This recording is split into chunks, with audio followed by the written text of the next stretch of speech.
Hello students, आज हम पढ़ने जा रहे हैं हैंगिंग के बारे में, जो कि एक तरह का एस्फिक्सियल डेथ। अगर आपने एस्फिक्सिया का वीडियो नहीं देखा तो जाकर देखें, लिंक डिस्क्रिप्शन में दिया हुआ है। बाकी अगर आप चैनल पर नए हैं तो चैनल को सब्सक्राइब करना ना भूलें। अगर हम हैंगिंग के बारे में सोचते हैं तो सबसे पहले हमारे दिमाग में कुछ इस तरह का इमेज आता है। अक्सर मूवीज़ में देखा होगा, किसी पर्सन को जो है लटका दिया जाता है जो है फंदे के द्वारा।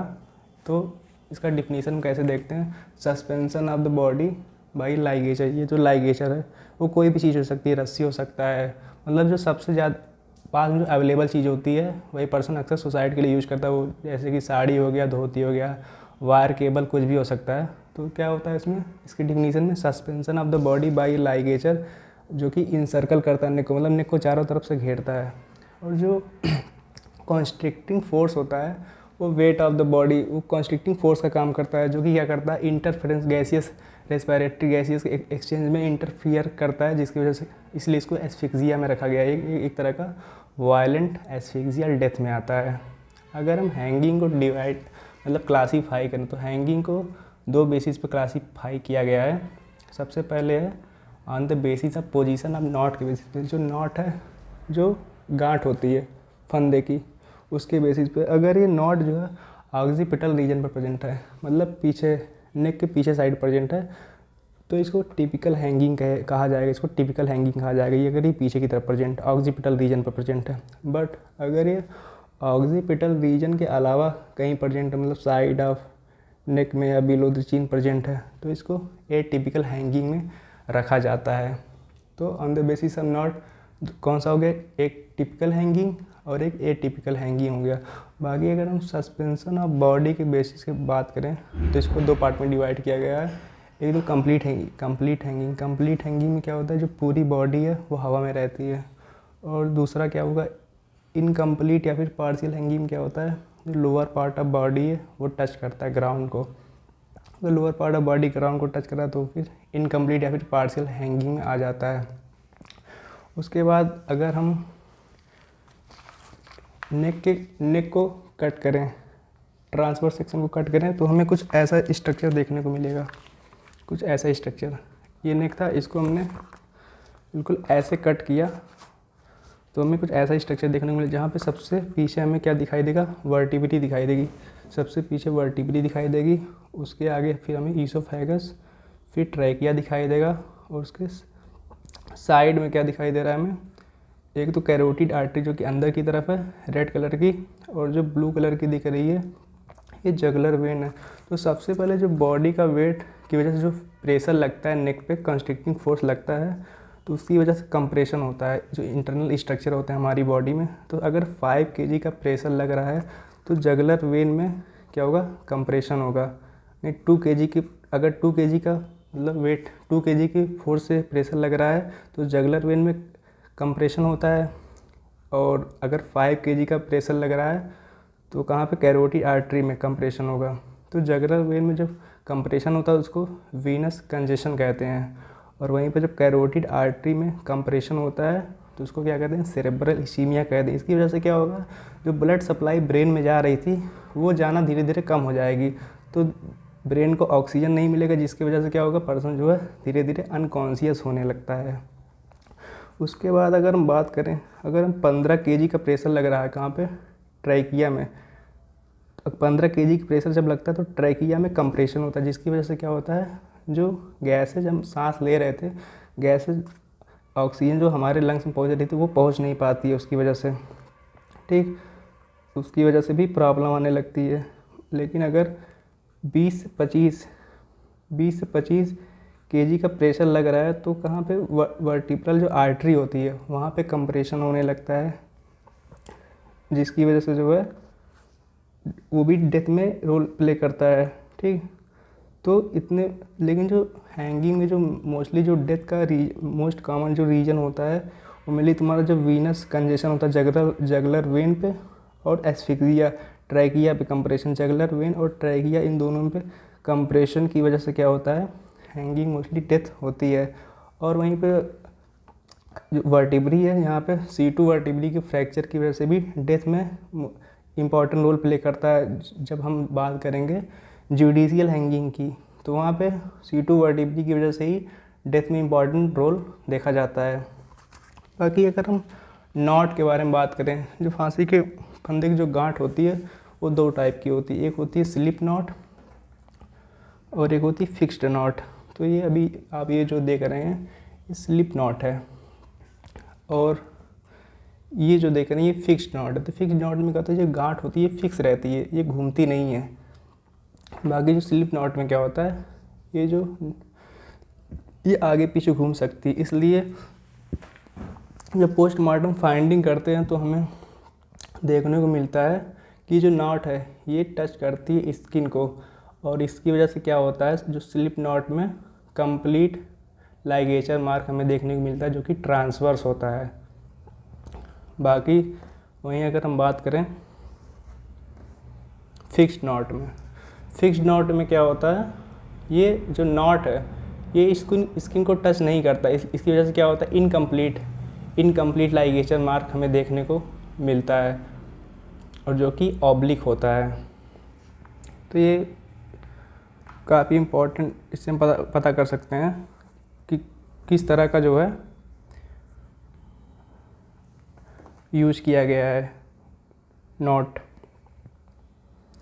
बाकी एक जुडिशियल हैंगिंग हमें कुछ इस तरह का नॉट देखने को मिलता है, ये भी एक तरह का फिक्स नॉट ही होता है। जुडिशियल हैंगिंग में होता क्या है, जो पर्सन को लटका दिया जाता है, उसके बाद जो है जो रस्सी की लंबाई होती है वो 1 से 5 मीटर के लगभग होती है। वो डिपेंड करती है पर्सन के वेट और हाइट पे डिपेंड करती है।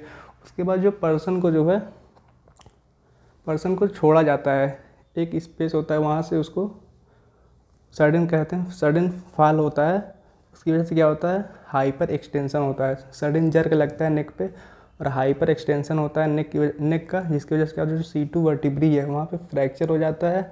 और C2 वर्टिब्री फ्रैक्चर की वजह से क्या होता है, स्पाइनल कॉर्ड में फ्रैक्चर हो जाता है, मतलब ब्रेन स्टेम डैमेज हो जाता है, जिसकी वजह से क्या हो जाता है, इंस्टेंटेनियस डेथ हो जाता है, मतलब पर्सन की तुरंत डेथ हो जाती है। जो जुडिशियल हैंगिंग में देखो सडन डेथ हो जाती है। वहीं पे अगर कोई पर्सन सुसाइड कर रहा है तो वो नॉट तो ऐसे बनाता नहीं है, तो उसमें क्या होता है, कंप्लीट कंप्रेशन नहीं होता, ट्रैकिया का कंप्लीट कंप्रेशन नहीं होने की वजह से जो है डेथ में 5 to 8 मिनट मतलब टाइम लग जाता है। अगर उसके बाद अगर हम बात करते हैं किसकी, पोस्टमार्टम फाइंडिंग की, तो पोस्टमार्टम फाइंडिंग में हमें देखो एक तो एक्सटर्नल फाइंडिंग देखने को मिलेगा, जो बाहर से हम देखकर बता सकते हैं, और दूसरा जो है इंटरनल फाइंडिंग हमें कुछ देखने को मिलता है।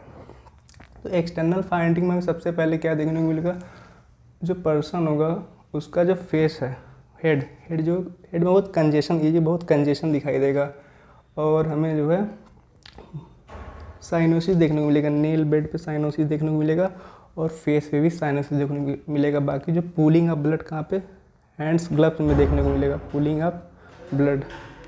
और उसके साथ अगर हम बात करें तो जो नेक का जो है क्या हो जाएगा, एक्सटेंशन हो जाता है। और जो टंग है, अगर जो नोज है वो तुम्हारा प्रेजेंट है बेस ऑफ नेक पे प्रेजेंट है, उसकी वजह से क्या होता है, कंप्रेशन की वजह से कभी कभी जो है जो टंग होती है वो बाहर प्रोट्रूजन, टंग का बाहर की तरफ प्रोट्रूजन हो सकता है। और अगर ऐसा होता है तो जो जितना पार्ट टंग का बाहर की तरफ होता है वो जो है ब्राउन या ब्लैक कलर में कन्वर्ट हो जाता है कुछ देर के बाद, क्योंकि जो है धीरे धीरे ड्राइंग होने लगती है। और जो आई होती है, कंजेशन की वजह से जो आई का भी बाहर की तरफ प्रोट्रूजन देखा जाता है। ठीक, उसके साथ अगर हम बात करें तो पेनाइल जो है इनगॉर्जमेंट भी देखने को हमें मिलता है। बाकी अगर हम बात करें इंटरनल फाइंडिंग में, तो इंटरनल फाइंडिंग में हमें क्या देखने को मिलेगा, ड्रिबलिंग ऑफ सलाइवा देखने को मिलेगा। मतलब अगर ये नॉट जो इधर इस साइड प्रेजेंट है, अगर नॉट लेफ्ट साइड प्रेजेंट है तो क्या होगा, राइट साइड हमें ड्रिबलिंग ऑफ सलाइवा देखने को मिलेगा। और अगर नॉट राइट साइड प्रेजेंट है तो लेफ्ट साइड से हमें ड्रिबलिंग ऑफ सलाइवा देखने को मिलेगा। इसमें होता क्या है, जब नॉट राइट साइड अगर प्रेजेंट है तो सलाइवरी ग्लैंड की कंप्रेशन की वजह से सलाइवा जो है अपोजिट साइड से रिलीज होता है। तो ये कह सकते हैं कि ये श्योरेस्ट साइन है एंटी मॉर्टम हैंगिंग का। मतलब पर्सन को जब फांसी दी गई तो वो जिंदा था, मतलब मारने के बाद उसको फांसी नहीं दिया गया, अगर सलाइवा कह सकते हैं रिलीज हो रहा है। और एक होता है अगर जो जो जो नॉट है, अगर नेक का कंप्रेशन हो रहा है, इसकी वजह से क्या होता है, जो सर्वाइकल सिंपैथेटिक चेन इनका स्टिमुलेशन हो जाता है, और इसकी वजह से क्या होता है, जो आईलिड है, आईलिड ओपन होती है। तो जिस साइड का, अगर राइट साइड में स्टिमुलेशन हो रहा है तो राइट साइड की आईलिड ओपन रहेगी, लेफ्ट साइड की आईलिड जो है क्लोज रहेगी। और राइट साइड के प्यूपिल का भी क्या होगा, डायलेशन हमें देखने को मिलता है। तो ये तुम्हारा इसको सिंपैथेटिक ला ऐसे कुछ कहते हैं। बाकी अगर हम बात करें इंटरनल फाइंडिंग में, तो जो